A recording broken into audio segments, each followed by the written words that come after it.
Welcome, Selectors, to Weekly Wharf Wixoss. We're back and ready to kick things off with an exciting showdown. On one side, Akino, bound for Adoration, joins forces with her Denobu idol crew, and on the other, Nijisanji Mito leads her fusion angels into battle. Will Akino's Summer Live hit all the right notes, or will Mito crash the stage before the encore? Let's dive in right here on Weekly Wharf Wixoss. Welcome to the Gamers Wharf in Granville, Michigan. We're back for a new year. Here our selectors will do battle to determine this week's Weekly Wharf Wixoss champion. Let's start by introducing the Elrigs taking center stage today. On the blue side, we have Center Mito Level 3, an adaptable mid-range Elrig with a game plan focused on leveraging her trash for early advantages and battlefield dominance. Her pieces include Super Halesta Saber for Signy recursion for white, black, and colorless Signy, and Ultra Superheroes for card selection, removal, and additional mill options. Assisting her this match is Hanyo, bringing multiple removal effects and enter charge capabilities, and MC Lion for card selection and ability to prevent attacks. Be cautious, what lies in the trash isn't gone forever. Mito and her angels might rise again. Next, let's meet our challenger on the red side. We have Akino, bound for Adoration, an aggressive Denonbu-themed deck built for consistent pressure and synergy. With Akino's innate abilities and powerful Signy lineup, outlasting her relentless damage and removal will be no easy task. She also wields the formidable Fasone Magic Crafts to keep the pressure up. Her pieces include Ultra Superheroes for card selection, removal, and mill strategies, and Tuning Up enables Signy reanimation and grants a conditional shadow buff. Joining her on the stage for this match is X, providing card draw, removal, and enter burn, and Earth, which delivers multiple removal options and additional mill effects. Don't underestimate Akino's Summer Live, it promises to be unforgettable. Before we begin, a few things to note. These are casual matches played at our weekly in-store event. Any mistakes are corrected if caught. We welcome any feedback, including ruling clarifications, questions, or concerns. Please like, comment, and subscribe for more content like this. Your suggestions may make it into a future episode of Weekly Wharf Wixoss. With all that being said, we hope you enjoy this match between Akino and Mito.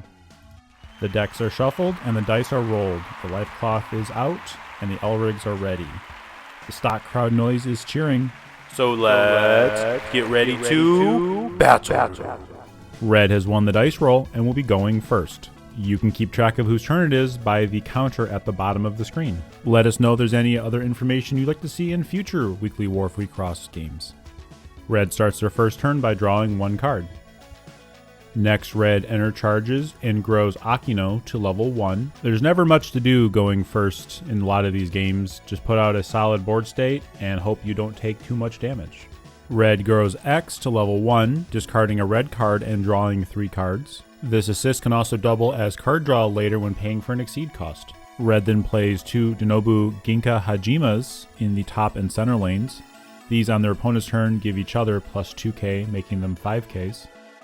The turn then passes over to Blue, who enter charges and grows Mito to level 1. These 5ks may be a little big, but they're not anything that Blue shouldn't be able to get around. Blue plays a Heket in the bottom lane, looking at the top 3 cards and putting them on either the top or the bottom of their deck. A very good opening play that can potentially set up your second turn to be much better than it would have been. It looks like Blue put 1 card on top of their deck and 2 on the bottom of their deck. Next, they play Tawel Memoria in the center lane, part of the Udalus Fusion combo. However, at the moment, it is just a vanilla 3k. We are now moving to the attack phase. Tawel starts by underswinging in the center lane, and Heket gets in for damage with no burst. The first damage of 2025. Finally, Mito swings, and it is guarded by a servant. 1 damage got through for Blue. The turn passes back over to Red, who enter charges one of the Ginka Hajimas. They then grow Akino to level 2. Around turn 2 is when we will start to see some of the Denonbu synergy that we've heard so much about. Next, Red reaches for their Elrig deck and grows Earth to level 1. Earth Scare vanishes a level 1 Signy and mills their opponent for 4 cards. There is a minor mill sub-theme package in this Denonbu deck. It can be really scary even though it's only milling around 18 to 20 cards. That's just enough to get at least 1 life cloth damage. Milling is a viable strategy in Wixoss. Next, Red looks to play Denonbu Aki Shirogane in the center lane, as well as a Denonbu Lucia Taiga in the bottom lane. Moving to the attack phase, Aki Shirogane triggers. As long as another Denobu on the field Take a Denobu from your enter. You may then bounce a level 1 on your opponent's field, bouncing the Tawa Memoria in the center. Next, there is a slight misplay here. The Lucia Taiga is on attack, not on start of combat, but the effect still is discard a Denobu card. Your opponent then discards a card. Just a timing misplay, hopefully nothing that affects the game state too much. Red starts by attacking with a Ginka Hajima in the top lane, revealing no burst.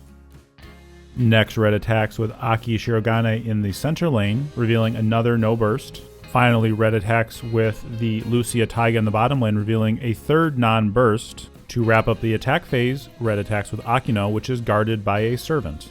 That is a tough break for blue with no help from their bursts. Moving over to blue, they enter charge and grow to level 2. Let's hope that blue can make a strong comeback here. If they can make some strong pressure here and force red to use one of their 2 assists, that'll go a long way into getting back into this game. They start by using Hanayo Sakura to vanish the Ginka Hajima in the top lane and enter charging 1. Blue is now sitting on 6 enter compared to red's 2 enter, giving them a slight advantage. Next, blue grows MC Lion to level 1, looking at the top 5 cards, getting a Signy that matches the center color, white, and one that does not match the center color. They choose to get Vial, a vanilla 10k, and Haniel, a nice way to search more into their deck. Next, they play Oigona in the bottom lane, discarding a black card to give the Lucia Taiga -3k, vanishing it.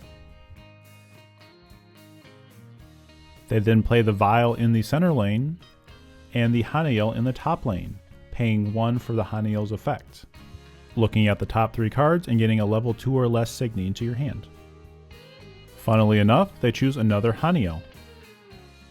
Moving to the attack phase, blue passes priority and red grows Earth to level 2, Earth Afflict.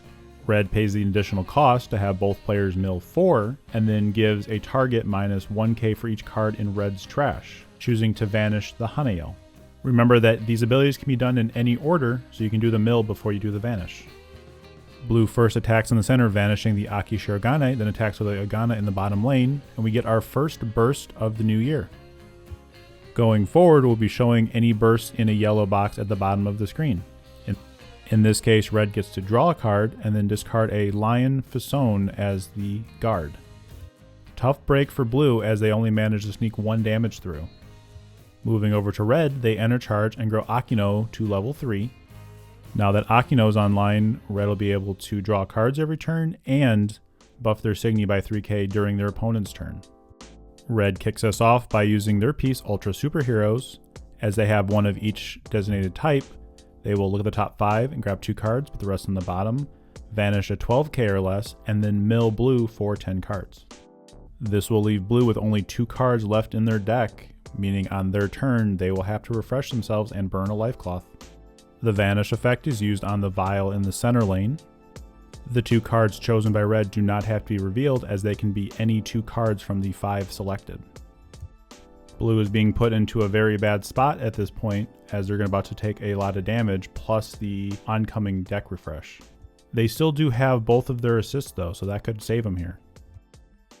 Red has been doing a great job keeping up the pressure on blue, as red is trying to close this game out before the game gets too late and the synergies built into the deck are not strong enough to overtake blue. Red starts by playing a Shion Ino Bosaki in the bottom lane and 2 Futaba Kayano in the center and top lanes, a heavily synergistic Signy that we'll touch on later. Next, they exceed 4 to get their Fisone Magic Crafts. They end up taking Fisone Magic Blue and Fisone Magic Jade. They then end up playing the Fisone Magic Jade right away just for the enter.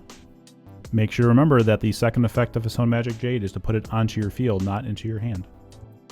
Red then activates Akino's ability to give the center Futaba plus 3k. Moving to the attack phase, because the center Futaba is 15k or more, reveal 1 Denobu and put it into your hand, 1 Denobu into your enter zone, and the rest in the bottom of your deck. Red reveals 1 Denonbu and puts it into their hand, another 1 into their enter zone, and the last card is put on the bottom of their deck. The Shion then triggers, discarding a Denonbu card and vanishing the Oigana in the bottom lane. Finally, Akino triggers, drawing a card. Blue is once again put in a bad position and they're forced to play their assist MC Line Disrespect. They could potentially prevent up to 3 attacks with this card, but that would cost a lot of resources to do. First, they pay for the assist, which will prevent 1 attack, and then they pay for the second assist, which costs 3 more to prevent a second attack. They choose not to discard 2 cards to prevent the third attack. They choose to prevent the 2 Futabas from attacking, so only the Xian can attack this turn. Xian comes across, and we got another non-burst. That's 4 in a row. Finally, Akino comes across, and we do have a burst first. Add a target signy from trash to your hand or put it onto your field. Blue takes a hit of 2, leaving them with only 2 life cloth left. From the burst, Blue gets an Exia from the trash right before the trash gets refreshed. The turn passes back over to Blue, who has to draw the last 2 cards and refresh themselves, and they refresh a burst. This burst does not trigger, but even if it did, there's no valid targets. Blue is not catching any breaks this game. Denombu synergized very well on their opponent's turn. The Xian in the bottom lane gets plus 4k, the top Futaba gets plus 2k, and the center Futaba gets plus 2k plus the 3k from the Akino. Blue enter charges and grows Mito to level 3, getting their collab livers.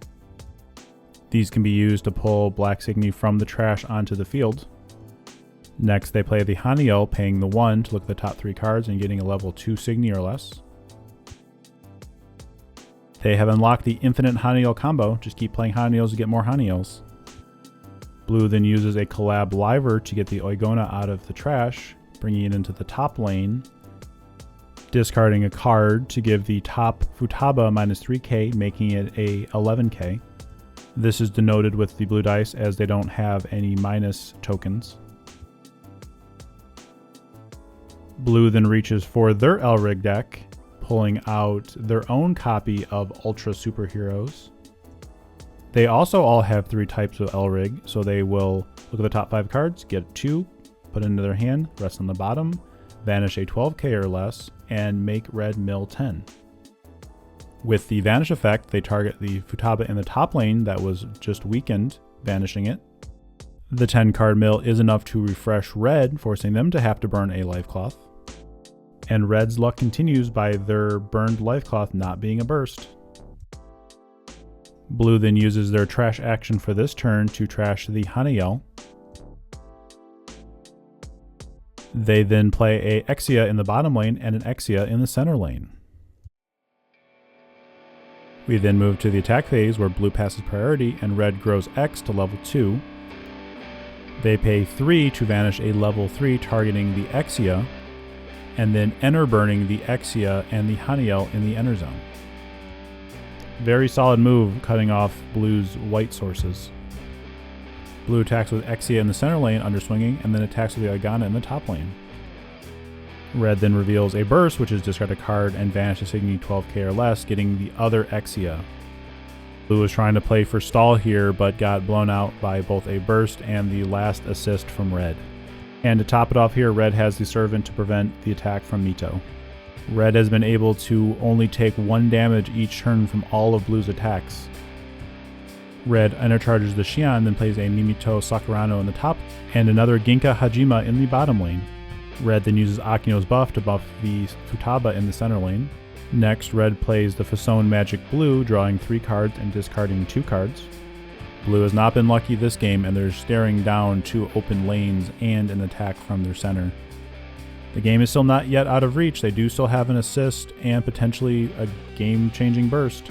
Moving to the attack phase, Akino draws a card. Futaba's ability activates, looking at the top 3, getting 1 Denombu in enter, 1 Denombu in hand, and 1 on the bottom of the deck. Priority passes back over to blue, and now it's up to them to answer this crazy board state. Can they do it? They start by growing Hanio to level 2, Hanio Pomegranate. This can vanish 1 Signy, but they don't have the 4 cards in hand to use the second effect, so this will only prevent 1 damage. They eventually settle on the Ginka Hajima in the bottom lane, preventing 1 attack there. Red attacks with Futaba in the center lane, and this is it. We got a burst. This is potentially a crazy good burst if it wasn't for the Mimito Sakurano in the top lane that does have a vanish on attack effect. There also is most likely not a servant in the trash, as it was just refreshed and we have not seen a servant yet, except the one just revealed from the life cloth. Unfortunately, you cannot choose that one as it's not currently in the trash. Red basically has blue in a checkmate here, as there's not a lot that blue can do or hope to get from their trash to save them here. Blue chooses to pull out an Alpha level 3 from their trash. Just look at the pretty card. Blue is in danger, and then the Mito swings, vanishing the Oigana in front of it and coming over for lethal. GG. Even though the scoreboard looks a little one-sided, this was actually a very good game. A few more things going right for blue. A burst here or there, or the Udalist combo being able to be used. And you're looking at a very close game. Taking a look at the scoreboard, this was a very low burst game with both players only having 2 life bursts. As a note, we don't count burned life bursts as bursts. Blue did fall 4 damage short of winning this game though.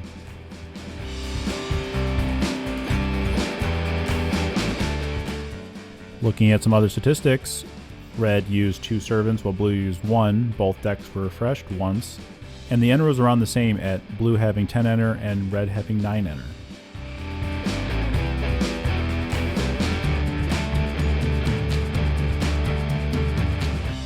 Blue had 2 enter that was burned during the course of the game and 1 failed burst, and both players only used 1 of their 2 pieces. We hope you enjoyed this week's edition of Weekly Wharf Wixoss. Please leave a comment down below what you thought of this match and what you'd like to see in the future, and we'll see you on the next one.